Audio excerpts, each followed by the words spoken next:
Hey everyone, I am Mona Singh and you are watching exam insight. तो start करते हैं आज की अपने वीडियो को, जो कि काफ़ी इंपॉर्टेंट होने वाला है, क्योंकि आज ना हम लोग ज्ञान बिंदु जीएस एकेडमी का जो संपूर्ण आधुनिक भारतीय इतिहास है उसके वन लाइनर क्वेश्चंस को देखेंगे। जी हाँ, वन लाइनर क्वेश्चंस को, और उसमें अगर डिटेल में कुछ पढ़ना होगा तो उसको भी हम लोग वहाँ से कवर करते हुए चलेंगे। ये वीडियो आज की जो बहुत ज़्यादा इंपॉर्टेंट होने वाली है, आप लोगों को तो एकदम मस्ट है ये देखना, क्योंकि जो लोग भी वनडे एग्ज़ाम दे रहे हैं या जिनको भी बस रिवीजन करना है, वो इस वीडियो से ना आपका बहुत ही ईजिली कवर हो जाएगा। तो जो लोग होते हैं ना जिनको घटना चक्र पलटना थोड़ा सा वो टफ लगता है या बहुत मोटी बुक लगती है, वो लोग बस वन लाइनर क्वेश्चंस को यहाँ से देखेंगे तो उनको काफ़ी हेल्प होगी। तो स्टार्ट करते हैं आज की अपनी वीडियो को, जो कि उत्तरकालीन मुगल सम्राट से शुरू हो रही है, जिसका पहला आप लोग देख सकते हैं क्या है। उत्तराधिकारी युद्ध में गुरु गोविंद सिंह ने किसका साथ दिया था? तो किसका साथ दिया था? बहादुर शाह का। आगे है, अवध राज्य का संस्थापक कौन था? तो ये कौन था आपको? सादत खान।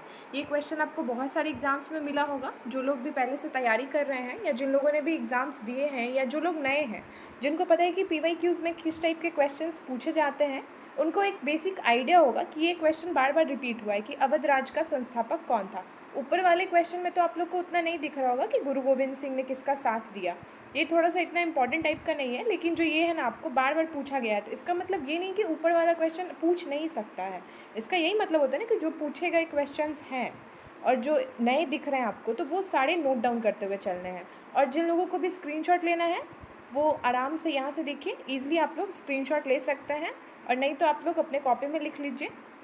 या जिनको इनका PDF चाहिए वो लोग टेलीग्राम पे आइए, वहाँ से आप लोग को PDF मिल जाएगा, और टेलीग्राम का लिंक आपको वीडियो के डिस्क्रिप्शन में भी मिल जाएगा और चैनल पे भी मिल जाएगा। आगे है, हैदराबाद का संस्थापक कौन था? तो ये कौन था आपको? चिनक्लिज खां। कौन था? चिनक्लिज खां, जिसको निज़ाम उल मुल्क आसफ जाह भी बोला जाता है। आगे है, रुहेलखंड का संस्थापक कौन था? तो ये कौन था आपको? वीर दाऊद एवं अली मोहम्मद खां। जो भी ज़्यादा इंपॉर्टेंट होगा ना उसी पे बस मैं मार्क करते हुए चलूँगी, ताकि आप लोगों को भी प्रॉब्लम नहीं हो, क्योंकि बहुत ज़्यादा इसमें वन लाइनर क्वेश्चंस हैं, तो वन लाइनर थोड़ा सा फैक्चुअल हो जाता है, तो उसको रटने में थोड़ा सा प्रॉब्लम होता है। तो यही इसी वजह से जहाँ जहाँ पे जो जो इम्पोर्टेंट होगा बस उसको मार्क करते हुए चलेंगे। आगे है, बंगाल राज्य का संस्थापक कौन था? तो ये कौन था आपको? मुर्शीद कुली खां। बंगाल राज्य का संस्थापक कौन था? मुर्शीद कुली खां। कर्नाटक राज्य का संस्थापक कौन था? तो सादुतुल्ला खां। कौन था? सादुतुल्ला खां। भरतपुर राज्य का संस्थापक कौन था? चूड़ामन एवं बदन सिंह। मुगल सम्राट मोहम्मद शाह ने शहादत खां को किसकी उपाधि दी थी? तो किसकी उपाधि दी थी? तो ये थी बुरहान उल मुल्क की। ये क्वेश्चन भी काफ़ी इंपॉर्टेंट है। मुगल सम्राट मोहम्मद शाह ने शहादत खां को कौन सी उपाधि दी थी? बुरहान उल मुल्क की। आगे है, शहादत खां का वास्तविक नाम क्या था? ये भी इंपॉर्टेंट हो जाएगा। मीर मोहम्मद हुनी अमीन। क्या नाम था? मीर मोहम्मद अमीन। आगे है, बहादुर शाह का पूर्व नाम क्या था? ये भी काफ़ी इंपॉर्टेंट है। तो क्या नाम था बहादुर शाह का पूर्व? मुअज्जम। क्या नाम था? रिपीट करिएगा मेरे साथ साथ, क्या नाम था? मुअज्जम। बहादुर शाह का पुराना नाम या पूर्व नाम मुअज्जम। बहादुर शाह को किस उपनाम से पुकारा जाता था? तो शाहे बेखबर। क्या बोला जाता था बहादुर शाह को? ये बहादुर शाह प्रथम है, आपको बहादुर शाह द्वितीय नहीं समझ लीजिएगा, बहादुर शाह प्रथम है ये, जिनको शाहे बेखबर के नाम से बुलाया जाता था। उपनाम था इनका, और पूर्व नाम था मुअज्जम। कंफ्यूज नहीं होइएगा उपनाम और पूर्व नाम में। आगे है, जहांदार अपने शासन में डैश नाम की वेश्या को हस्तक्षेप करने का आदेश दे रखा था? तो लाल कुमारी को। किसको? लाल कुमारी को। आगे है, मुगल कालीन इतिहास में शासक निर्माता के रूप में किस किस को जाना जाता है? तो शासक निर्माता के रूप में किस किस को जाना जाता है? तो सैयद बंधु हुसैन अली खां एवं अब्दुल्ला खां। ये दो ब्रदर थे ना, सैयद ब्रदर जिनको बोला जाता था, सैयद बंधु हुसैन अली खां और अब्दुल्ला खां। आगे है, लंपट मूर्ख किसे कहा जाता था? तो किसको बोला जाता था? जहांदार शाह को क्या बोला जाता था? लंपट मूर्ख। ये भी काफ़ी इंपॉर्टेंट है, लंपट मूर्ख जहांदार शाह। मुगल वंश का घृणित कायर किसे कहा जाता है? तो घृणित कायर किसको बोला जाता था? फर्रुखसियर को। घृणित कायर तो फर्रुखसियर था। रंगीला बादशाह के नाम से किसको जाना जाता था? तो मोहम्मद शाह, जिसको मोहम्मद शाह रंगीला के नाम से बोला जाता था, मोहम्मद शाह को रंगीला बादशाह। आगे है, तुरानी सैनिक हैदर बेग ने कब सैयद बंधु हुसैन अली खां की हत्या की थी? ये इतना इंपॉर्टेंट नहीं है कि कब की थी, किसने की थी, ये देखिए हैदर बेग ने की थी, जो कि कौन था? तुरानी सैनिक था। किसके शासनकाल में हैदराबाद के चिनक्लिज खां की उपाधि धारण की तथा कब स्वतंत्र राज्य की स्थापना की? तो मोहम्मद शाह के टाइम में। ये भी इतना इंपॉर्टेंट नहीं है। तो इसको भी आप लोग स्किप कर सकते हैं। हैदराबाद की स्थापना किस देशवासियों ने की? तो किसने की थी? तुरानियों ने। ये इंपॉर्टेंट है। हैदराबाद की स्थापना किस देशवासियों ने की? तुरानियों ने की। अवध की स्थापना किस देशवासियों ने की? तो ईरानियों ने। ईरानियों और तुरानियों में कंफ्यूज नहीं होइएगा। हैदराबाद तुरानी और अवध की स्थापना ईरानियों ने। आगे के स्लाइड पे आते हैं हम लोग। ईरान के सम्राट नादिर शाह ने कब दिल्ली पर आक्रमण किया? ये काफ़ी इंपॉर्टेंट है। नादिर शाह ने दिल्ली पर आक्रमण किया था कब? 1739 में। कब किया था? 1739 ईस्वी में। और किसने किया था? तो नादिर शाह ने किया था दिल्ली पर आक्रमण। और नादिर शाह कहाँ का सम्राट था? तो ईरान का। अगर घुमा घुमा के पूछेगा तो ऐसी टाइप का पूछेगा ना कि नादिर शाह कहाँ का सम्राट था? ईरान का था। और कब आक्रमण किया था दिल्ली पर? तो 1739 में। जब नादिर शाह ने दिल्ली पर आक्रमण किया तब वहाँ का शासक कौन था? तो उस टाइम शासक कौन था? तो मोहम्मद शाह था। कौन था? मोहम्मद शाह, जिसको क्या बोला जाता था? मोहम्मद शाह रंगीला बोला जाता था। ईरान का नेपोलियन किसे कहा जाता है? तो नादिर शाह को। ईरान का नेपोलियन नादिर शाह को। क्या? ईरान का नेपोलियन नादिर शाह को। 2 से 3 बार रिपीट करिएगा ना तो आपके माइंड में भी एकदम बैठ जाएगा ये क्वेश्चन। आगे है, तख्ते ताऊत तथा कोहिनूर हीरा लेकर किसने फारस को वापस लौटा दिया तथा यह सब किनका बनवाया हुआ था? तो किसके द्वारा? नादिर शाह या शाहजहां। तख्ते ताऊत और कोहिनूर हीरा, नादिर शाह, शाहजहां। आगे है, तख्ते ताऊत पर बैठने वाला अंतिम मुगल शासक कौन था? तो कौन था ये अंतिम मुगल शासक? तो ये कौन था? मोहम्मद शाह। ये कौन था? मोहम्मद शाह था। आगे है, शाह आलम द्वितीय के शासनकाल में डैश ईस्वी में अंग्रेजों ने दिल्ली पर कब्जा किया। शाह आलम द्वितीय के बारे में बोलना है तो 1803 में। ये भी काफ़ी इंपॉर्टेंट है। पानीपत का तृतीय युद्ध कब तथा किनके बीच में हुआ था? तो ये भी काफ़ी इंपॉर्टेंट है। 1761 ईस्वी, अहमद शाह अब्दाली और मराठा के बीच में। किसके बीच में? अहमद शाह अब्दाली और मराठा के बीच में। लेकिन यहाँ पे कंफ्यूज नहीं होइएगा, ये प्रथम युद्ध नहीं है, ये आपको तृतीय युद्ध है। पानीपत का तृतीय युद्ध है। कौन सा ईयर क्या है इसका? 1761। और किसके बीच में हुआ? अहमद शाह अब्दाली और मराठा के बीच में। अब आगे देखते हैं, पानीपत का तृतीय युद्ध, इसमें हार किसकी हुई थी? तो मराठों की हार हुई थी। अहमद शाह अब्दाली का वास्तविक नाम क्या था तथा यह कितने बार भारत पर आक्रमण किया था? तो अहमद खान नाम था इसका, अहमद शाह अब्दाली का। ये तो इजी है, ज़्यादा टफ नहीं है कि क्या नाम था। अहमद शाह अब्दाली का नाम आपको अहमद खान था। और भारत पर आक्रमण कितने बार किया था? तो टोटल 8 बार। कितनी बार आक्रमण किया था अहमद शाह अब्दाली भारत पर? तो 8 बार। शाह आलम द्वितीय की हत्या कब तथा किसने की थी? शाह आलम द्वितीय की हत्या तो 1806 में गुलाम कादिर खान ने। किसने? गुलाम कादिर खान ने की थी। अंतिम मुगल सम्राट कौन था? तो यहाँ देखिए आ गया ना, बहादुर शाह द्वितीय। अंतिम मुगल सम्राट कौन था? बहादुर शाह द्वितीय, जो 1857 की क्रांति में भी पार्टिसिपेट किए थे या भाग लिए थे। आगे देखिए वही क्वेश्चन है कि जब 1857 की क्रांति में बहादुर शाह भाग लिए थे तब अंग्रेजों ने उसे बंदी बनाकर कहाँ भेज दिया था? तो कहाँ भेज दिया था? रंगून। कहाँ? रंगून। बहादुर शाह दे दे और बहादुर शाह द्वितीय दे तो कंफ्यूज नहीं होइएगा। ये बहादुर शाह द्वितीय है आपको, जिनको क्या बोला जाता था? बहादुर शाह द्वितीय को क्या बोला जाता था? आप लोग कमेंट सेक्शन में बताइए अगर ये भी नहीं पता है तो। वैसे तो देखिए यहाँ पे लिखा हुआ है ना, बहादुर शाह जफर बोला जाता था उनको। आगे देखिए, लाल किला स्थित हीरा महल किसने बनवाया था? तो किसने बनवाया था? बहादुर शाह जफर, जिनको बहादुर शाह जफर या बहादुर शाह द्वितीय बोला जाता था। मिर्ज़ा गालिब किसके समय में दिल्ली में रहते थे? तो बहादुर शाह जफर के टाइम में। मिर्ज़ा गालिब बहादुर शाह जफर के टाइम में।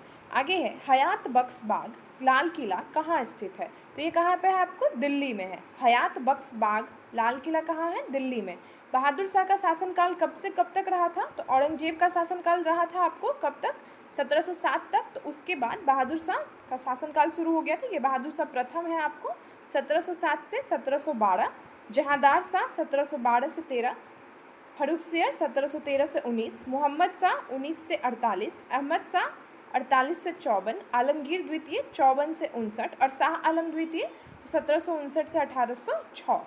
तो यहाँ से आप लोग अगर इसको भी याद नहीं रख पाते हैं तो इस टाइम पीरियड को तो बिल्कुल याद रखना है कि आपको औरंगजेब के बाद कौन आया था? तो बहादुर शाह, फिर जहांदार शाह, फिर फर्रुखसियर, मोहम्मद शाह, अहमद शाह, आलमगीर द्वितीय और शाह आलम द्वितीय। उसके बाद का भी है ना, 2 है ना अभी आपको, अकबर द्वितीय और बहादुर शाह जफर। तो 1806 है आपको 1837 तक और 1837 से 1857, जो कि हमने अभी अभी देखा है कि बहादुर शाह जफर या बहादुर शाह द्वितीय जो आपको 1857 की क्रांति में भी भाग लिए थे, तो उनका टाइम पीरियड था 1837 से 57, क्योंकि उसके बाद तो वो रंगून भेज दिए गए थे। आगे है, भारत में यूरोपीय कंपनियों का आगमन। तो अब हम लोग देखेंगे यूरोपीय कंपनियों का आगमन। और जो लोग भी यहाँ पे अभी फैक्चुअल क्वेश्चंस इतने सारे अभी अभी हमने देखा है, उनको समझ में आ गया होगा कि ये कितना ज़्यादा इंपॉर्टेंट टॉपिक है और उत्तरकालीन मुगल सम्राट को हमने कितने ईजी वे में और कितनी जल्दी ख़त्म किया है। तो यही होता है ना कि रिवीजन का फास्ट तरीका, जितने जल्दी में आप लोग इसको देख रहे हैं और कितना इंपॉर्टेंट क्वेश्चन है, ये आप लोग PYQs बना के समझ सकते हैं कि कितना ज़्यादा इंपॉर्टेंट है। किसी भी एग्ज़ाम में, जो भी वनडे एग्ज़ाम है, वहाँ पे आपको फैक्चुअल क्वेश्चंस मिलेंगे ही और इसी टाइप के मिलेंगे, कुछ अलग नहीं मिलने वाला। हिस्ट्री में क्या ही अलग होगा, कितना मतलब क्या पूछ सकते हैं। UPSC का पेपर तो है नहीं कि उसमें आपको लैंग्वेज चेंज करे, ये तो आपको फैक्चुअल क्वेश्चंस है, तो यही सब पूछा जाएगा। आप आगे देखिए, भारत में यूरोपीय कंपनियों का आगमन है। वास्को डी गामा भारत कब आया तथा भारत के पश्चिमी तट पर स्थित किस बंदरगाह पर पहुंचा था? तो कब आया था, ये डेट भी काफ़ी इंपॉर्टेंट है, 17 मई 1498 को। और कहाँ पे था, तो कालीकट की बंदरगाह पर पहुंचा था। कहाँ, कालीकट पे। और आया कौन था, तो वास्को डी गामा 1498 में, 17 मई 1498, और कालीकट बंदरगाह पर पहुंचा। वास्को डी गामा को गुजराती पथ प्रदर्शक किसने करवाया था? तो किसने करवाया था, अब्दुल मनीद ने। किसने, अब्दुल मनीद ने करवाया था। ये काफ़ी इंपॉर्टेंट है वास्को डी गामा से रिलेटेड। भारत में प्रथम पुर्तगाली वाइसराय कौन था और वो कब आया था? यहाँ पे पुर्तगाली वाइसराय बोल रहा है आपको, तो फ्रांसिस्को डी अल्मेडा, और 1505 में। कौन है प्रथम पुर्तगाली viceroy? Francisco de Almeida, 1505। Bharat में पुर्तगालियों का वाइसराय कब और किसे बनाया गया था? तो अल्फांसो द अल्बुकर्क को। किसको बनाया गया था? अल्फांसो द अल्बुकर्क को बनाया गया था। आगे है, 1510 में बीजापुर के यूसुफ आदिल शाह ने गोवा को जीता। और कब जीता था? तो 1510 में। ये भी काफ़ी बार पूछता है कि गोवा को कब जीता था पुर्तगालियों ने, तो 1510 में जीता था अल्फांसो द अल्बुकर्क ने। किसने? अल्फांसो द अल्बुकर्क ने। और किससे जीता था अगर पूछ दे, तो यूसुफ आदिल शाह से, जो कि बीजापुर का शासक था। वैसे तो इतना नहीं पूछता है, लेकिन ये जरूर पूछता है कि गोवा को पुर्तगालियों ने कब जीता, तो 1510 ईस्वी में। और पुर्तगाली गवर्नर या पुर्तगाली वाइसराय उस टाइम कौन था, तो अल्फांसो द अल्बुकर्क था। पुर्तगालियों ने अपनी पहली व्यापारिक कोठी किस स्थान पर खोली थी? तो कहाँ पे खोली थी आपको? कोचिन में। कहाँ पे? कोचिन में खोली थी। दक्षिणी पूर्वी तट पर पुर्तगालियों की एकमात्र बस्ती कौन थी? तो कौन सी थी? सन थोमे। कौन सी थी? सन थोमे। ये इतना इंपॉर्टेंट नहीं है। पुर्तगालियों के बाद भारत में किसका आगमन हुआ? तो ये देखिए, ये भी काफ़ी इंपॉर्टेंट है। पुर्तगाली के बाद कौन आए? डच आए। डच के बाद अंग्रेज आए। इस टाइप से आपको इनका टाइम पीरियड भी थोड़ा देखना पड़ेगा कि किसके बाद कौन आए, और उनका जो कंपनी का था ना, मतलब उन्होंने कहाँ पे अपनी कौन सी कंपनी, किसने पहली खोली, किसने बाद में खोली, तो वो भी काफ़ी इंपॉर्टेंट है। आगे देखिए, अभी हम लोग डच पे आ गए हैं पुर्तगालियों के बाद। तो भारत का डच यात्री कौन था और कब आया था? पहला डच यात्री कौन था और कब आया था? तो ये था आपको कर्नेलियन हाउल्टमैन। कौन था? कर्नेलियन हाउल्टमैन। और 1596 में आया था। और वो वहाँ पे हम लोग ने किसको देखा है? पुर्तगालियों। यहाँ पे है ना आपको, पहला डच कौन था? यहाँ पे अभी अभी हमने देखा है कि वास्को डी गामा पहले आया था। और यहाँ पे वाइसराय में अगर पूछे तो वाइसराय कौन था? वाइसराय कौन था आपको? फ्रांसिस्को डी अल्मीडा था। और यहाँ पे हमने देखा अभी कर्नेलियन हाउल्टमैन पहला डच यात्री था और 1596 में आया था। डचों ने भारत में अपनी प्रथम व्यापारिक कोठी कब और कहाँ खोली? तो इन्होंने खोली थी आपको 1605 में मसूलीपट्टनम में। और उन्होंने कहाँ खोली? तो कोची में खोली थी। और डच ने कहाँ खोली? तो आपको 1605 में मसूलीपट्टनम में। डचों की दूसरी व्यापारिक कोठी कहाँ थी? पुलिकट में थी। डचों ने पुलिकट में सिक्कों का ढलाई किया। तो कौन से सिक्के? स्वर्ण सिक्कों का। डचों का भारत में अंतिम रूप से पतन कब हुआ? तो 1759 में। 1759 में। और 1759 में क्यों हुआ? तो वेदरा का युद्ध हुआ था 1759 में। कब हुआ था? 1759 में। किसका युद्ध? तो वेदरा का युद्ध हुआ था। 31 दिसंबर 1600 को इंग्लैंड की किस रानी ने ईस्ट इंडिया कंपनी को अधिकार पत्र प्रदान किया? तो कौन सी रानी थी उस टाइम में? एलिजाबेथ प्रथम थी। 1600 ईस्वी में इंग्लैंड की रानी कौन थी? एलिजाबेथ प्रथम। ईस्ट इंडिया कंपनी ने कितने साझेदार थे? मतलब ईस्ट इंडिया कंपनी में कितने साझेदार थे और पहला गवर्नर कौन था? तो कौन था? टॉमस स्मिथ था। कौन सा? 217 साझेदार थे और टॉमस। मुगल दरबार में जाने वाला प्रथम अंग्रेज कौन था? तो मुगल दरबार में जाने वाला प्रथम अंग्रेज कौन था? तो ये था आपको कैप्टन हॉकिंस, जो कि किसके दरबार में आया था? तो जहांगीर के दरबार में। और कब आया था? 1609 ईस्वी में। भारत आने वाला पहला अंग्रेजी जहाज कौन सा था? तो ये कौन सा था? Red dragon. कौन सा? रेड ड्रैगन था। 1611 ईस्वी में दक्षिणी पूर्वी समुद्र तट पर सर्वप्रथम अंग्रेजों ने किस जगह पर व्यापारिक कोठी की स्थापना की? तो अंग्रेजों ने कहाँ पे की? मसूलीपट्टनम में। जहांगीर ने कब अंग्रेजों को सूरत में थॉमस एडवर्ड के अधीन व्यापारिक कोठी खोलने की इजाज़त दी। तो जहांगीर ने कब दी? 1613 ईस्वी में।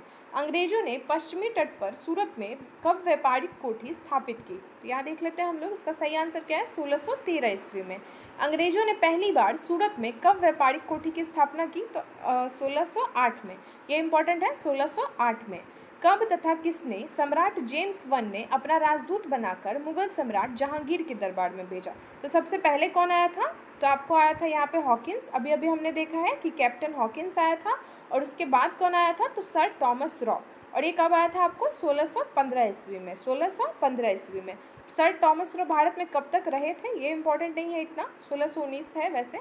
गोलकुंडा के सुल्तान ने अंग्रेजों को एक सुनहरा फरमान कब दिया था? तो 1632 में दिया था। और किसने दिया था? गोलकुंडा के सुल्तान ने।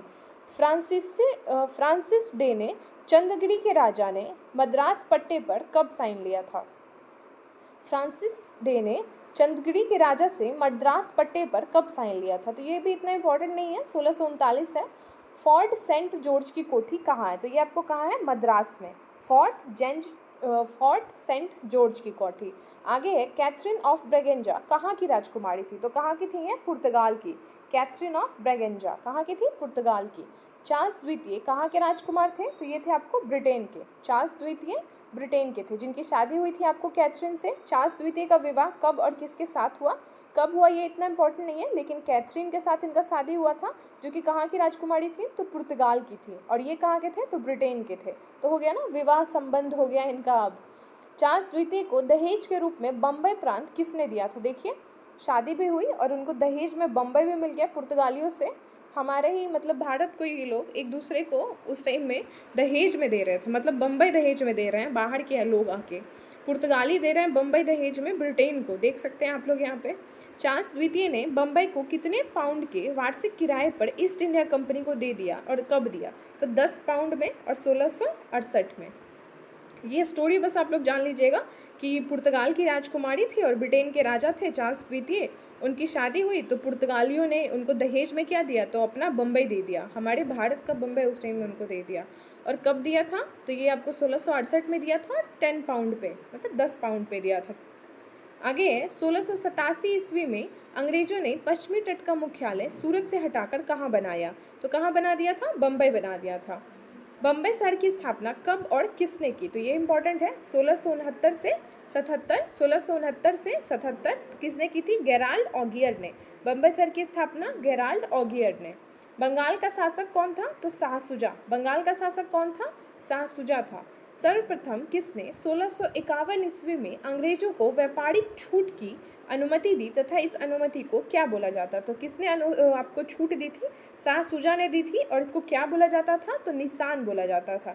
इस अनुमति को क्या कहते थे? निशान। ये काफ़ी इंपॉर्टेंट क्वेश्चन है, अगर इतने डेप्थ में पूछता है तो ये काफ़ी अच्छा क्वेश्चन है कि इस अनुमति को क्या बोला जाता है?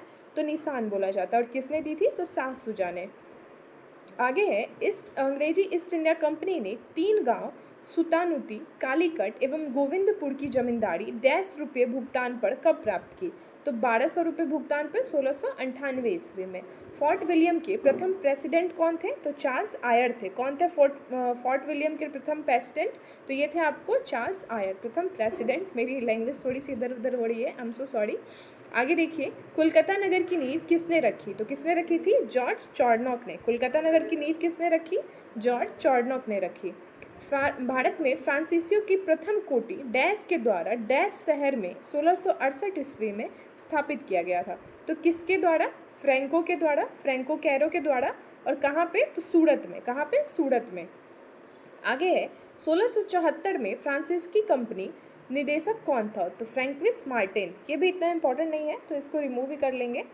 आगे देखिए, वाली कोंडापुर के सूबेदार कौन थे? शेर खां लोधी। ये इंपॉर्टेंट हो सकता है। वाली कोंडापुर के सूबेदार कौन थे? तो शेर खां लोधी थे। शेर खां लोधी से पुंडीचेरी नामक एक गांव किसने प्राप्त किया था? तो फ्रैंकलिस मार्टिन ने। ये भी इतना इंपॉर्टेंट नहीं है। प्रथम कर्नाटक युद्ध कब हुआ? आप देखिए, ये सब काफ़ी इंपॉर्टेंट है। तो ये कब हुआ था आपको? 1746 से 48। प्रथम कर्नाटक वॉर कब हुआ था आपको? 1746 से 48। और प्रथम कर्नाटक युद्ध डैश के उत्तराधिकार के युद्ध से प्रभावित हुआ? तो किसके? ऑस्ट्रिया के उत्तराधिकार में। किसके? ऑस्ट्रिया के उत्तराधिकार में। और ऑस्ट्रिया का उत्तराधिकारी युद्ध किसके बीच और किस संधि के तहत हुआ था? तो आपको कब हुआ था ये? तो ये आपको हुआ था 1748 में। यहाँ देखिए आप लोग, कर्नाटक युद्ध, जो कि किससे प्रभावित था? ऑस्ट्रिया युद्ध से। और इसकी संधि कौन सी थी? तो एक्सला चापेल, जिसको हम लोग एक्सला चापेल की संधि बोलते हैं। यहाँ पे एक्सला सापल लिखा हुआ है, दोनों हो सकता है। द्वितीय कर्नाटक युद्ध कब हुआ था? तो ये आपको हुआ था जस्ट उसके 1 साल बाद, 1749 से 54। पहला हुआ था आपको 46 से 48, दूसरा आपको हुआ था 1749 से 54। और पहले में कौन सी संधि हुई थी? 1748 में एक्सला सापेल की संधि। कर्नाटक के द्वितीय युद्ध में फ्रांसीसी गवर्नर कौन थे? तो यहाँ पे आपको कौन थे? डुप्ले थे। कौन थे? डुप्ले थे। और डुप्ले की हार होने के बाद भारत में अगला फ्रांसीसी गवर्नर कौन बना? तो गोडेहू बना। कौन बना डुप्ले के बाद? तो गोडेहू बना। पौंडीचेरी की संधि कब होती है? तो ये आपको होती है 1755 में। ये भी इंपॉर्टेंट है, पौंडीचेरी की संधि 1755 में। कर्नाटक का तीसरा युद्ध कब और कब तक हुआ था? कब से कब तक हुआ? तो 1765 से 63 तक। 1765 से 63 तक। और कर्नाटक का तीसरा युद्ध किस संधि के तहत समाप्त हुआ था? तो ये आपको हुआ था पेरिस की संधि। पहला हमने देखा एक्सला चापेल और तीसरा देखा पेरिस की संधि। आगे है 1760 में अंग्रेजी सेना ने डैश के नेतृत्व में वांडीवास की लड़ाई में फ्रांसीसियों को बुरी तरह पराजित किया। तो उस टाइम में लीड कौन कर रहे थे अंग्रेजी सेना? तो ये आपको कर रहे थे सर आयरकुट। कौन लीड कर रहे थे? आयरकुट। और अगर पूछे कि पौंडीचेरी वांडीवास का युद्ध कब हुआ था? तो ये आपको हुआ 1760 में। किसके बीच में? अंग्रेज और फ्रांसीसियों के बीच में। और अंग्रेज सेना को लीड कौन कर रहे थे? तो आयरकुट कर रहे थे। अंग्रेजों ने पांडिचेरी को फ्रांसीसियों से कब छीना? तो 1761 में। पेरिस की संधि कब हुई? 1763 में, तृतीय कर्नाटक युद्ध के टाइम में। पुर्तगाली ईस्ट इंडिया कंपनी की स्थापना कब होती है? 1498 ईस्वी में। ईस्ट इंडिया कंपनी की स्थापना कब होती है? 1600 में। डच ईस्ट इंडिया कंपनी की स्थापना 1602 में। डेनिस आते हैं आपको 1616 में। फ्रांसीसी आते हैं 1664 में। और स्वीडिश आते हैं आपको 1731 में। तो ये टाइम पीरियड आपको एकदम याद होना चाहिए, जुबान पे एकदम रटा होना चाहिए, 1698 से लेकर 1731 तक का। आगे देखिए यहाँ पे कंपनी स्थापना भी आ गई। प्रथम फैक्ट्री किसने और कहाँ पे लगाई? पुर्तगालियों ने कब लगाई? 1503 में कोचिन में। डच ने कहाँ पे लगवाती है आपको? तो डच ने लगवाई है 1605 में मसूलीपट्टनम में। अंग्रेजों ने लगाई 1611 में मसूलीपट्टनम में। यहाँ पे डच पहले लगा चुके हैं आपको 1605 में मसूलीपट्टनम में, और अंग्रेज वहीं पे लगाते हैं प्रथम फैक्ट्री 1611 में मसूलीपट्टनम में। डेनिस लगाते हैं आपको 1620 में ट्रावनकोर में। और फ्रांसीसी लगाते हैं 1668 में सूरत में। ये काफ़ी इंपॉर्टेंट था टाइम पीरियड, यहाँ से आप लोग देख सकते हैं। आगे देखिए, बंगाल पर अंग्रेजों का आधिपत्य। मुगल साम्राज्य के अंतर्गत आने वाले प्रांतों में डैश सर्वाधिक संपन्न राज्य हुआ। तो कौन सा था? बंगाल था। मुर्शीद कुली खां कैसा शासक था? स्वतंत्र था। मुर्शीद कुली खां ने अपनी राजधानी ढाका से कहाँ रूपांतरित कर दी थी? तो मुर्शिदाबाद। कहाँ? मुर्शीद कुली खां और मुर्शिदाबाद। ये तो इजी हो गया आपको याद रखना।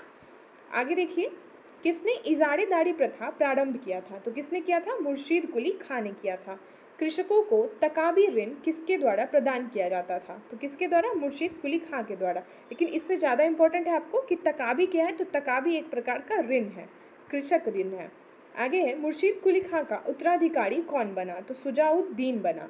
गिरिया का युद्ध कब था? 1740 में। अगर पूछ दे थोड़ा टफ बना के गिरिया का युद्ध, तो जो लोग भी नहीं सुने हैं, मतलब जिन्होंने बिल्कुल नहीं सुना है, मेरे लिए भी ये थोड़ा सा नया है, गिरिया का युद्ध, तो ये आपको 1740 में। बिहार के सर सूबेदार अलवर्दी खां कहाँ के नवाब बने थे? तो सर सूबेदार अलवर्दी खां कहाँ के नवाब बने? बंगाल के बने। किसके शासनकाल में बंगाल को भारत का स्वर्ग कहा जाता था? अलवर्दी खां के टाइम में। अलवर्दी खां का उत्तराधिकारी कौन था? तो सिराजुद्दौला था। कौन था? सिराजुद्दौला। और सिराजुद्दौला किसका दामाद था? तो अलवर्दी खां का। ये सब इंपॉर्टेंट नहीं है।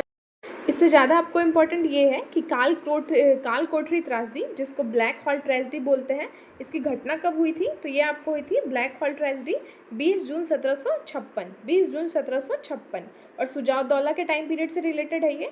सुजाउद्दौला द्वारा घटित काल कोठरी की घटना किस अंग्रेज द्वारा दिमाग का उपज माना गया था? तो किसके द्वारा? Z Holwell. किसके? बस इतना याद रखिएगा, हॉलवेल के द्वारा। पलासी का युद्ध कब और किसके बीच में हुआ था? तो ये आपको हुआ था 23 जून 1757। काफ़ी इंपॉर्टेंट है ये। 23 जून 1757, ये डेट भी आपको काफ़ी इंपॉर्टेंट है। 20 जून 1756 ब्लैक हॉल वाला, और यहाँ पे 23 जून 1757, ये आपको किसके बीच में हुआ था प्लासी का युद्ध? रॉबर्ट क्लाइव और सिराजुद्दौला के बीच में। सुजाउद्दौला पे मत जाइएगा यहाँ पे आप लोग देख के कि सुजाउद्दौला या कहीं दिख जाए आपको, तो सिराजुद्दौला और सुजाउद्दौला में कंफ्यूज बिल्कुल नहीं होना है। प्लासी का युद्ध किसके बीच में? सिराजुद्दौला और रॉबर्ट क्लाइव के बीच में, 23 जून 1757, और जिसमें सिराजुद्दौला ने अपने सेनापति किसको बनाया था? तो मीर जाफ़र का, जिसकी धोखेबाजी की वजह से आपको सिराजुद्दौला की हार हो गई थी। और मीर जाफ़र ने अंग्रेज़ों कहाँ का नवाब बनाया था? मीर जाफ़र को अंग्रेज़ों ने कहाँ का नवाब बनाया था? तो बंगाल का नवाब बनाया था। ऑब्वियस है, ये सपोर्ट में था आप लोगों को, ईस्ट इंडिया कंपनी और अंग्रेज़ों के सपोर्ट में था, लेकिन इनको सिराजुद्दौला का ये सेनापति था, लेकिन सपोर्ट कर रहा था आप लोग को अंग्रेज़ को, इसी वजह से सिराजुद्दौला की हार हो गई थी। पलासी युद्ध किस नदी के तट पे हुआ था? ये काफ़ी इंपॉर्टेंट है। तो भागीरथी नदी के तट पे, किसके? भागीरथी नदी के तट पे हुआ था आपको पलासी का युद्ध। मीर मादन किस युद्ध में मारा गया? तो ये आपको मारा गया था पलासी के युद्ध में। कौन? मीर मादन। मीर जाफ़र को अंग्रेज़ों ने कब हटाकर उसके दामाद मीर कासिम को बंगाल का नवाब बनाया था? तो 1760 में मीर जाफ़र को अंग्रेज़ों ने हटा दिया, और उसके जो दामाद थे मीर कासिम, अगर ऐसा पूछते हैं कि मीर कासिम कौन लगते हैं मीर जाफ़र के, तो दामाद लगते हैं, जिनकी जगह पे बनाया गया था उनको बंगाल का नवाब। और मीर कासिम ने अपनी राजधानी मुर्शिदाबाद से हटाकर कहाँ कर दी? तो कहाँ की थी? मुंगेर ने। और एक और ने अपनी राजधानी मुंगेर की थी, अभी अभी हमने देखा है, मुर्शिदाबाद की थी। किसने की थी? मुर्शीद कुली खान ने ढाका से मुर्शिदाबाद, और मीर कासिम ने मुर्शिदाबाद से मुंगेर की थी। यहाँ आप लोग देख सकते हैं, ढाका, मुर्शिदाबाद और मुंगेर, बंगाल की राजधानी का कार्यक्रम देखिए आप लोग। पहले ढाका था, ढाका से मुर्शिदाबाद किसने की? मुर्शीद कुली खान ने। और मुर्शिदाबाद से मुंगेर किसने की? तो मीर कासिम ने की थी। बक्सर का युद्ध कब लड़ा गया? 1764 ईस्वी में लड़ा गया आपको। बक्सर का युद्ध भी काफ़ी इंपॉर्टेंट है। बक्सर के युद्ध में किसकी जीत होती है? तो अंग्रेजों की होती है, जिनको लीड कर रहे थे हेक्टर मुनरो कर रहे थे। मुर्शीद कुली खां का शासन कब से कब तक रहा? 1713 से 1727। यहाँ देखिए बंगाल का जो टाइम पीरियड था और वहाँ के जो शासक थे, कैसे कैसे उनका टाइम पीरियड है और कौन कौन थे। सबसे पहले थे आपको सुजाउद्दीन के बाद थे आपको सरफराज खां, फिर अलवर्दी खां, फिर सिराजुद्दौला, मीर जाफ़र, मीर कासिम, फिर मीर जाफ़र आते हैं, फिर निज़ामुद्दौला, सैफ़ुद्दौला और मुबारकुद्दौला। तो इम्पॉर्टेंट जो है आपको यहाँ से आप लोग मीर जाफ़र तक भी आइएगा तो काफ़ी इंपॉर्टेंट हो जाएगा। यहाँ से तो आप लोग समझ सकते हैं। पहले देखिए, सबसे पहला याद रखना इंपॉर्टेंट होता है, जैसे कि सुजाउद्दीन है आपको, सुजाउद्दीन के बाद आपको इंपॉर्टेंट है सिराजुद्दौला का टाइम पीरियड, फिर आपको मीर जाफ़र आते हैं, क्योंकि धोखा देके वो मतलब अंग्रेज़ों के साथ मिल जाते हैं और सिराजुद्दौला का धोखा देते हैं, तो अंग्रेज़ उनको बनाते हैं मीर जाफ़र को। फिर उनकी वजह से मीर जाफ़र का भी उनको पसंद नहीं आता है, तो उनके दामाद मीर कासिम को बनाते हैं। और मीर कासिम तो खुद ही बागी थे, वो तो अंग्रेज़ों की बर्दाश्त नहीं करते हैं और वॉर होता है आपको। उसके बाद आप लोगों को मीर जाफ़र वापस से बना दिया जाता है, कठपुतली ही थे मीर जाफ़र एक टाइप से। उसके बाद निज़ामुद्दौला और सबसे लास्ट में आपको मुबारकुद्दौला का शासन है। आगे देखते हैं हम लोग। यहाँ पे देखिए सबसे लास्ट में आपको मुबारकुद्दौला का शासन है। आगे है अंग्रेज़ों का मैसूर के साथ संबंध। ये भी काफ़ी इंपॉर्टेंट टॉपिक है आपको। अंग्रेज़ों का मैसूर के साथ कैसा संबंध था और क्या क्या था, वो आज हम लोग देखने वाले हैं। 1761 ईस्वी में हैदर अली खां कहाँ का शासक बना था? तो हैदर अली खान कहाँ के शासक थे? मैसूर के। कहाँ के थे? मैसूर के। हैदर अली की मृत्यु कब और किस युद्ध में होती है आपको? तो द्वितीय आंग्ल मैसूर युद्ध में होती है, जो कि 1782 में लड़े गए थे। और पहले में ये जीत जाते हैं, दूसरे में इनकी मृत्यु हो जाती है। हैदर अली के उत्तराधिकारी कौन थे? उनके पुत्र टीपू सुल्तान। कौन थे? टीपू सुल्तान थे। 1787 में टीपू सुल्तान की राजधानी कहाँ थी और उसने अपने राजधानी में किसकी उपाधि धारण की थी? तो उनकी राजधानी कहाँ थी? श्रीरंगपट्टम में। और उन्होंने अपने नाम मतलब कौन सी अपनी उपाधि धारण की थी? तो बादशाह की। किसकी? बादशाह की उपाधि की। किसने श्रीरंगपट्टम में स्वतंत्रता का वृक्ष लगवाया था? तो किसने लगवाया था श्रीरंगपट्टम में? टीपू सुल्तान ने। किसने? टीपू सुल्तान ने। टीपू सुल्तान किस क्लब का सदस्य बना था? तो जैकोबिन क्लब का। काफ़ी इंपॉर्टेंट है ये सब। प्रथम आंग्ल मैसूर युद्ध कब से कब तक हुआ? तो 1767 से 69, जिसमें प्रथम आंग्ल मैसूर युद्ध में आपको वो जीत गए थे। अभी अभी हमने देखा है ना, हैदर अली प्रथम आंग्ल मैसूर युद्ध में जीत गए थे, लेकिन दूसरे में मारे गए थे। यहाँ देखिए द्वितीय आंग्ल मैसूर युद्ध कब से कब तक रहा और उस समय भारत का गवर्नर कौन था? ये सब काफ़ी इंपॉर्टेंट है आपको, एकदम मतलब बार बार पूछा जाने वाला क्वेश्चन है ये। 1780 से 92, और वाइसराय उस टाइम गवर्नर कौन था भारत का, तो वॉरेन हेस्टिंग्स था। द्वितीय में कौन था, वॉरेन हेस्टिंग्स था। तृतीय में आपको कब हुआ था, कब से कब तक, तो 1780 से 92 और 90 से 92। कब से कब तक रहा, तृतीय आंग्ल मैसूर युद्ध, तो 90 से 92, और उस टाइम कौन था गवर्नर जनरल, तो कॉर्नवालिस था। यहाँ देखिए चौथा आंग्ल मैसूर युद्ध कब हुआ, 1799 में, और उस टाइम कौन था आपको गवर्नर, तो लॉर्ड वेलेस्ली। और चौथे आंग्ल मैसूर के युद्ध में टीपू सुल्तान की मृत्यु हो जाती है।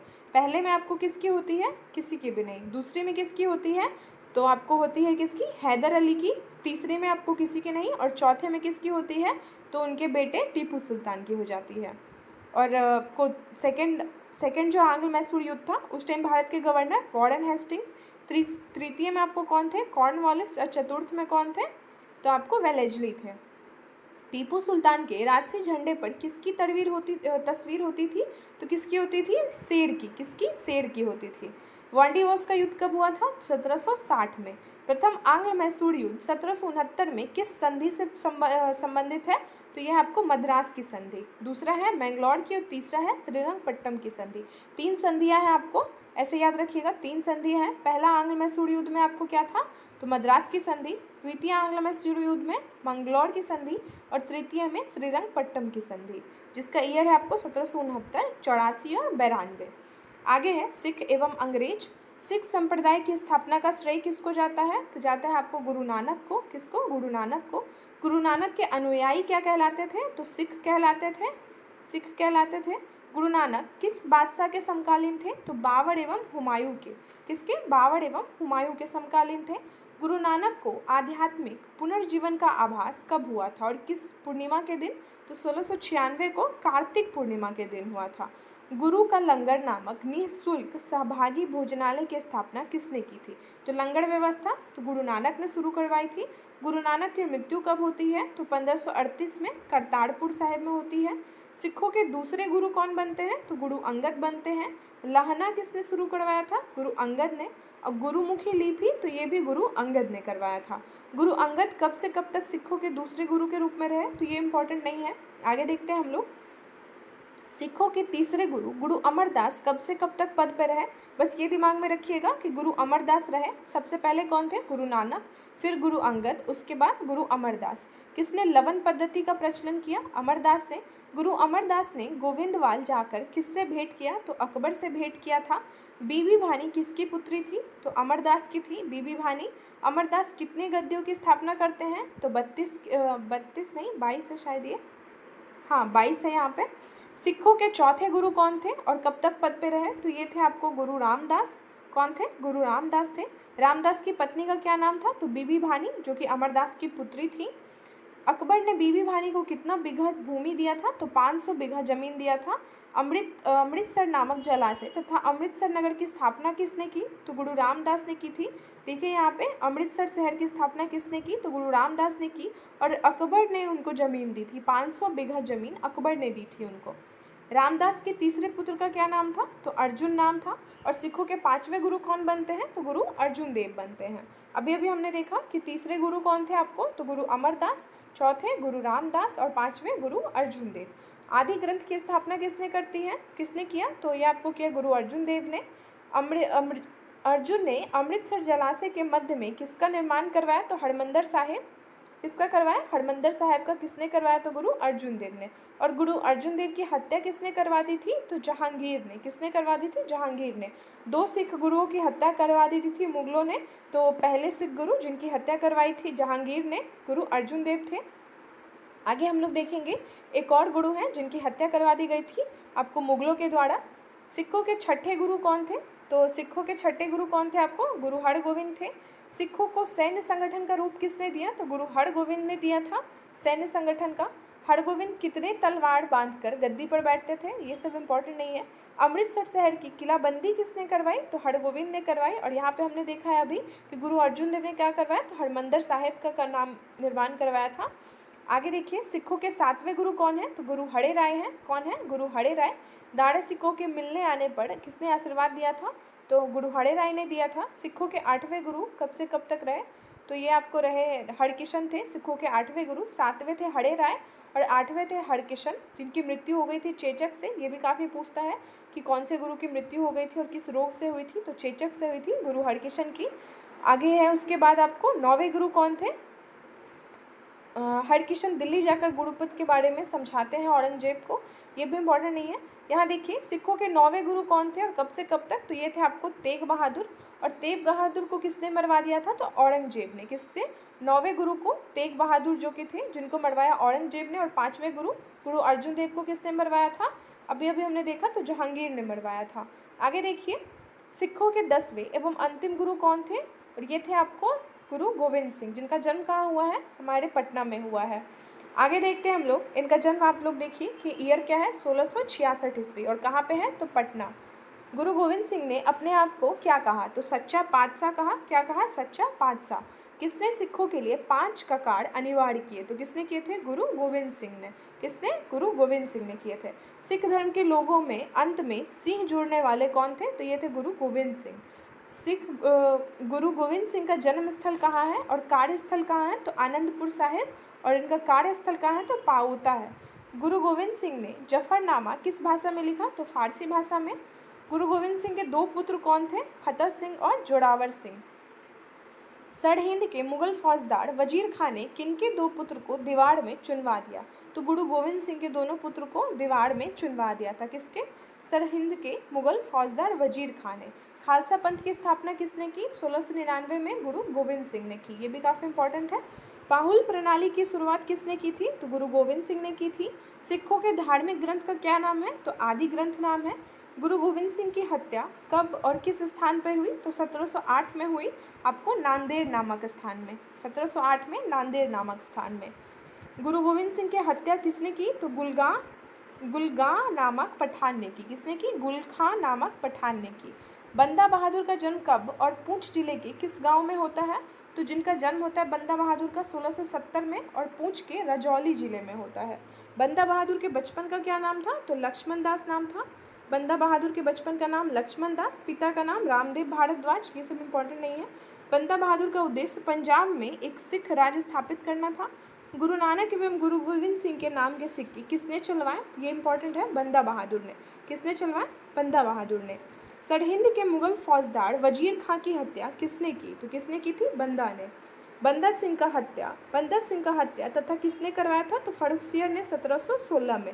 बंदा सिंह का हत्या कब और किसने करवाया, तो फर्रुखसियर ने करवाया 1716 में। बंदा सिंह की हत्या कहाँ पे हुई, गुरुदासपुर नामक स्थान पे, ये सभी भी इम्पोर्टेंट नहीं है इतना। सहादरा केस नाम से विख्यात है कत्लगढ़ी। सहादरा केस से विख्यात है कत्लगढ़ी। जब कर्पूर सिंह की पहल से सिख टुकड़ियों का दल खालसा में विलय हुआ, तो ईयर क्या था, 1748। ये भी इतना इम्पोर्टेंट नहीं है। दल खालसा को किसके नेतृत्व में रखा गया, तो जस्सा सिंह आहलूवालिया। दल खालसा को कितने दल में विभाजित किया गया, 12 दल में, या 12 मिसल बोला जाता था। आगे देखिए मिसल किस भाषा का शब्द है, तो ये आपको अरबी भाषा का है, जिसने थे ना आपको रंजीत सिंह सुकरचकिया मिसल के, वही है। देखिए रंजीत सिंह का जन्म कब हुआ था आपको, तो 1780 में गुजरवाला में हुआ। सुकरचकिया मिसल के मुखिया कौन थे, तो ये थे आपको महासिंह। और अगर पूछे कि रंजीत सिंह कौन से मिसल के थे, तो ये थे आपको सुकरचकिया मिसल के। रंजीत सिंह का लाहौर के शासक कब बनते हैं, 1798 से 99 में। अमृतसर की संधि किनके बीच होती है और कब होती है, तो चार्ल्स मेटाकॉफ और रंजीत सिंह, ये इंपॉर्टेंट है। अमृतसर की संधि चार्ल्स मेटाकॉफ और रंजीत सिंह के बीच में। ईयर क्या है, तो 1809। रंजीत सिंह का कौन सा राज्य कितने सूबे में बटा हुआ था, तो 4 सूबों में था, पेशावर, कश्मीर, मुल्तान और लाहौर। रंजीत सिंह का विदेश मंत्री और वित्त मंत्री कौन था, तो ये सब इतना इम्पोर्टेंट नहीं है। इनकी मृत्यु कब हुई, ये भी इम्पोर्टेंट नहीं है। प्रथम आंग्ल सिख युद्ध कब हुआ, ये इंपॉर्टेंट है, 1845 से 46, और दूसरा कब होता है, 1859।